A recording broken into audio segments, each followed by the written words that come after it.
Assalamualaikum warahmatullahi wabarakatuh. Kali ini penulis mau bahas soal mobil yang irit. Bukan yang irit beneran sih, tapi lebih ke filosofinya.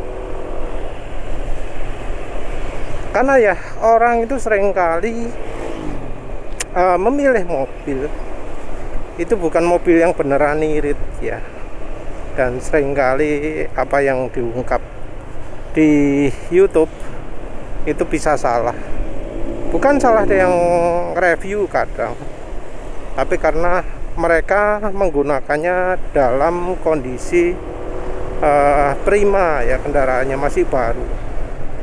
Dan padahal kalau yang namanya mobil itu performa bisa anjlok jauh ya ketika sudah dalam kondisi pemakaian. Mungkin ada yang ngomong, wah ini mobil bisa 30 km per liter, 35 km per liter. Realnya, kita ngomong real, itu bukan hanya dari bahan bakarnya yang bisa saja beda, tapi dari umur masa pemakaian. Dan ya kalau lihat kasusnya, kebanyakan mobil itu salah perawatan atau salah pemilihan cairannya, terutama cairan kulan, lalu cairan oli. Olinya salah, kulannya salah. Ya jangan kaget kalau siang-siang performanya buruk sekali. Jadi normalnya mobil itu performa siang atau malam itu harusnya nggak beda jauh. Kalau sampai performa di malam hari itu sip banget, siang nggak enak banget, nah itu ada yang salah, itu jelas salah. Nah ini juga apa ya, mengarah ke orang itu apa beneran nyari kendaraan yang irit. Jadi untuk bahasan kendaraan irit, mobil yang irit nantilah, tapi sekarang ke fisiologisnya, psikologisnya.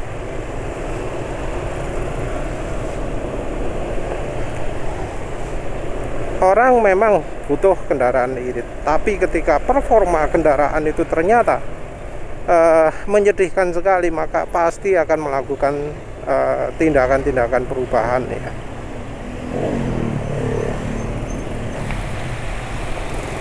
Karena ya ada batas limitasi di mana orang merasa, wah wis ini terlalu lambat ini. Memang irit, tapi ini dari sisi performa terlalu buruk. Kalau ngomong soal performa, rasanya ya yang bisa jadi barometer ini apa ya, mungkin yang semacam motor 125 cc lah, kira-kira performanya seperti itu. Dan ini termasuk banyak juga ya, karena ya misal Innova salah kulan, salah oli, nggak heran performanya nggak bisa keluar karena saat panas overheat gitu ya. Walau memang ada tenaga, tapi nggak sejos misalnya malam hari. Untuk malam hari gila-gilaan, kalau siang hari belas kono kabar ya, tenaga. Kalau yang termasuk sudah cukup memuaskan itu ya mungkin sama kayak NMAX penulis gini ya. Jadi kalau satuannya satuan detik, mobil kencang itu 15 detik untuk mencapai 100 km per jam. Ya motor penulis nggak sampai ya, tapi ya kira-kira barometer itulah. Ya seringnya sih orang nggak bisa akselerasi itu pakai mobil karena salah cara memanfaatkan power band. Jadi tenaganya munculnya mulai misalnya RPM 4000, 5000 gitu ya di mobil bensin. Pakai akselerasinya mulai RPM 3000. Iya nggak keluar tenaganya. Kayak contoh di Ayla gitu ya. Mau kencang akselerasinya di tol kecepatan 100. Pakai gigi 5. Iya nggak lari mobilnya. Karena ya kadang beberapa kendaraan itu dirancang transmisinya itu memang bukan untuk akselerasi, tapi untuk ekonomi ya. Jadi ada gigi 5 atau gigi 6 kadang itu untuk ekonomi, bukan untuk akselerasi. Dan banyak orang yang nggak tahu itu. Kadang juga orang sebenarnya bukan butuh yang kencang beneran, tapi cuma sensasi kencang. Karena ya ada orang yang sebenarnya ngeri dengan kecepatan tinggi. Jadi ada yang limit kecepatannya 40 kalau di motor, kalau di mobil mungkin 80. Jadi pinginnya akselerasi dari 40 ke 80-nya mantap, nyos. Tapi lebih dari 80 wis gak berani, lebih kencang lagi. Atau ada juga yang pakai limit 100 gitu ya. Sebelum 100 itu gila-gilaan, mau lampu merah terjang, buas. Mobil lain dipotong-potong, tapi begitu kecepatan sampai 100 gak nambah lagi. Jadi ada yang butuhnya cuma sensasi, nambah kecepatan. Ya sebenarnya sih di Indonesia ini kendaraan itu termasuk kencang loh ya. Kencang. Standarnya sekarang itu tinggi-tinggi loh ya. Zaman dulu ya kendaraan keluarga yang terkenal Kijang itu, horsepower-nya berapa? Tenaganya berapa coba? Beratnya berapa? Berat 1,6 ton, 1600. Tenaganya sekitar 60 atau 65 HP. Bandingkan dengan kendaraan sekarang ya, 1000 cc saja 65 HP. Beratnya padahal 800. Separuh nih. Apa enggak gila-gilaan itu akselerasinya? Terus kok bisa orang mengeluh lambat, tarikannya enggak enak? Ya itu tadi, lebih seringnya karena salah pilih cairan ya. Kalau cairan sudah bener ya wes bakal sip lah. Jadi yang sering penulis lihat itu orang ya, pertama pinginnya kendaraan apa ya yang irit ya, tapi terus kemudian yang terjadi adalah butuh meningkatkan performa. Yang lebih sering sekali itu ya, pertama mau beli cari yang irit, tapi begitu sudah beli langsung upgrade ya. Dan tentu orang kalau upgrade seringnya salah arah ya, karena ya sekarang banyak remap jadi-jadian, modif knalpot jadi-jadian, anjurannya pakai filter Vero, filter racing, sip, udara jadi plong ya. Padahal ya sebenarnya kalau mau performa lebih itu jangan dari filter udara. Filter udara semampet apapun ya, kalau modif tepat ya banter. Ya mungkin ngomongin murah meriah. Nah tunggu dulu, murah meriahnya itu memang sudah tepat guna atau enggak? Ngomongnya murah meriah, tapi ketika sudah pakai filter racing jadi butuh di servis throttle bodinya tiap 2000 km. Nggak murah itu, mahal.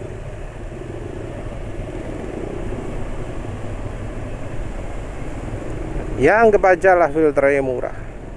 Biaya bongkar throttle body ini servisnya piro? Bandingkan dengan yang pakai filter standar atau malah dibuat lebih mampet lagi, tapi terus nggak butuh sama sekali servis throttle body. Enak mana?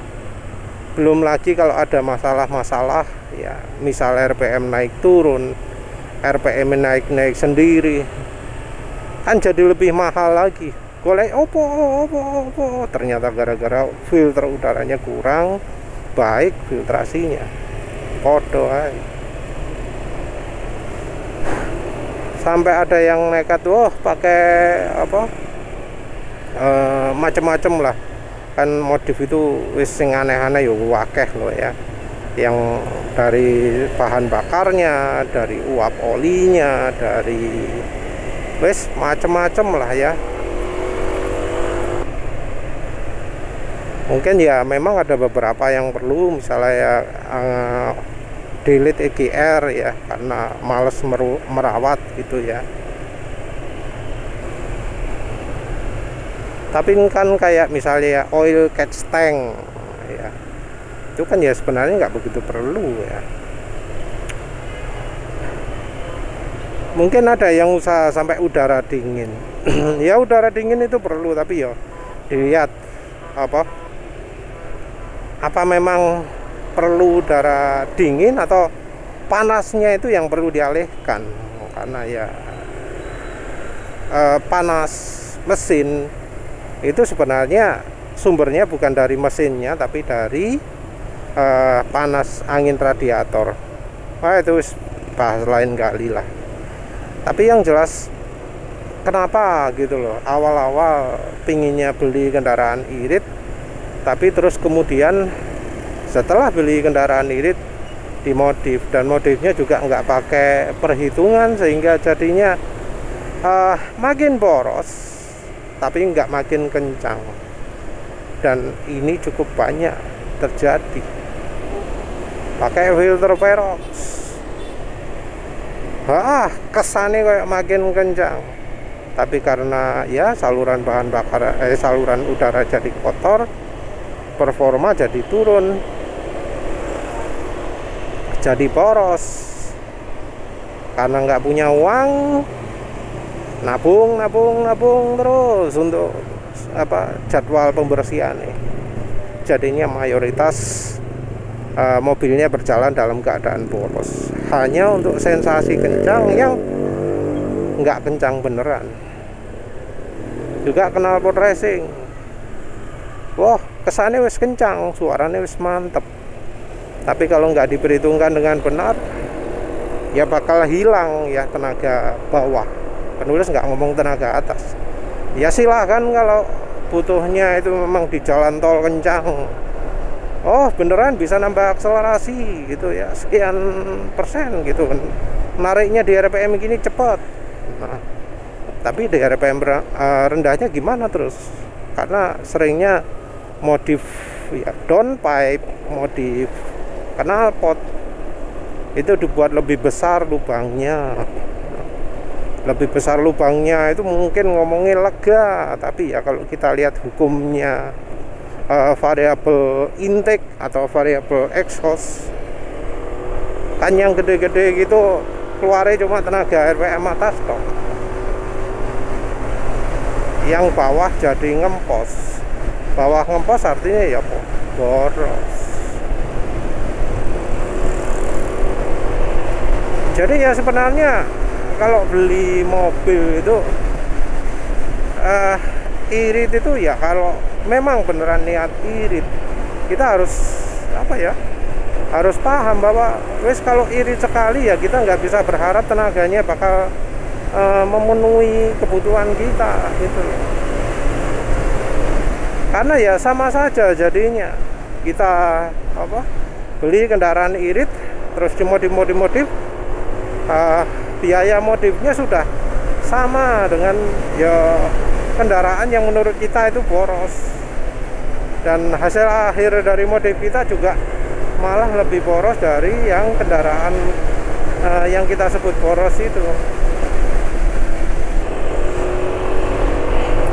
Kadang kita juga aneh ya. Jadi kendaraan irit itu bisa didapat dari kendaraan macam apa sih?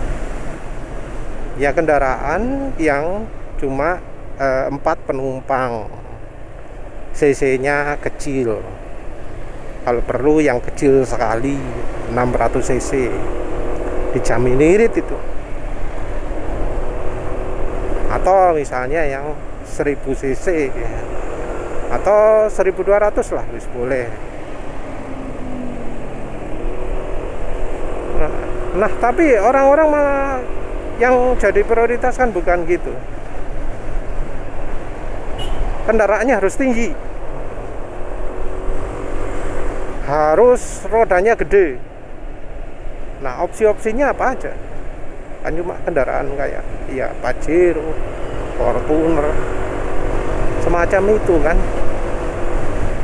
Gitu minta irit, padahal cc-nya aja 2000, 2500. Nyari kendaraan irit tapi yang model kayak gitu ya sama saja lah. Ya nggak mungkin lah bakal terwujud. Ya mungkin ada review di YouTube ngomong, oh 17 km per liter irit ini. Tapi ya itu tadi, kendaraan diuji dalam keadaan ya masih prima. Lewes gak prima, piro.